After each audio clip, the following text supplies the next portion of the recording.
माझ्या बकेट लिस्टमध्ये खूप छोट्या छोट्या गोष्टी आहेत. त्यातलीच एक म्हणजे लाओपालाचा कप बशीचा सेट.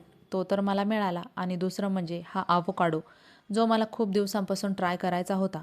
त्याच्यामुळे त्या दिवशी मॉलमधून आवोकाडो तर आणले, पण त्यांचं करायचं काय हे काही समजत नव्हतं. म्हणून थोडंसं यूट्यूब चाललं आणि शेवटी आवोकाडो सँडविच बनवायचं ठरवलं. त्याच्यासाठी सगळ्यात आधी ग्रीन चटणी बनवून घेतली. आवोकाडोचा गर काढून घेतला आणि टेस्ट करून बघितला तर ना आंबट ना गोड, अगदी टेस्टलेस. पण असो, त्याच्यामध्ये कांदा टोमॅटो कट करून टाकले, थोडंसं लिंबू टाकलं आणि मीठ टाकून चांगलं मिक्स करून घेतलं. सँडविच बनवण्यासाठी ब्रेडच्या एका बाजूला ग्रीन चटणी लावली, दुसऱ्या बाजूला टोमॅटो सॉस लावला. नंतर त्याच्यामध्ये स्टफिंग भरून त्याच्यावर काही चिली फ्लेक्स आणि ऑरिगॅनो टाकले.